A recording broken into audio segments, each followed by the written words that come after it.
पुण्याच्या पाणीपुरवठ्याचा मुख्य आधार असलेल्या खडकवासला जलाशयाच्या संरक्षणासाठी हिंदू जनजागृती समितीकडून राबवण्यात येणारी जलाशय रक्षण मोहीम यंदा 24व्या वर्षात दाखल झाली आहे। धुलीवंदन आणि रंगपंचमीच्या पार्श्वभूमीवर जलाशयाचे पावित्र्य अबाधित राहावे या उद्देशाने ग्रामस्थ, सामाजिक कार्यकर्ते आणि पुणेकरांनी जलाशयाभोवती मानवी साखळी उभी केली।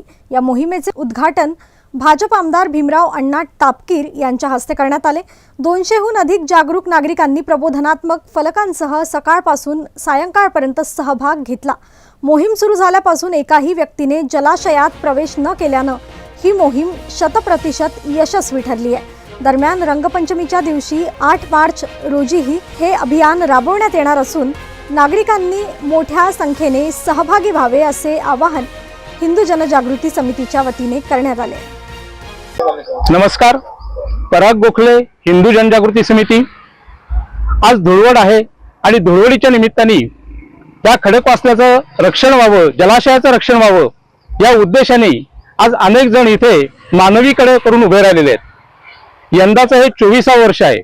गेली 23 वर्ष अव्याहतपणे आपण या जलाशयाच्या भोवती कडे करून उभे राहत आहोत।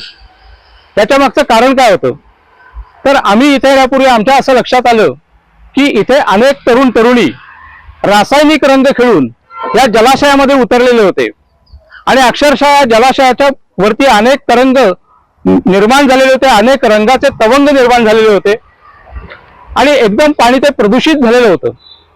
आज बघायला गेलं तर हा खडकवासला जलाशय पुणेकरांसाठी पाणी पुरवठा करतो आणि पुणेकरांचं अशा प्रदूषित जलसाठ्यामुळे आरोग्य धोक्यात येऊ शकतं। हा सगळा विचार लक्षात घेऊन आम्ही या खडकवासला जलाशयाचं रक्षण करायचं ठरवलं आणि तेव्हापासून ते आतापर्यंत म्हणजे गेली 23 वर्षात एकही तरुण तरुणी रंग खेळून या जलाशयामध्ये उतरलेले नाहीत। बांधवांनो, मी आपल्या सर्वांना असं आवाहन करीन की आपापल्या भागामध्ये देखील असे जर का जलाशय असतील तर त्याचंही रक्षण आपण करावं। येत्या रंगपंचमीला म्हणजे रविवारी असंच मानवीकडे करून आपण सगळे उभं राहणार आहोत।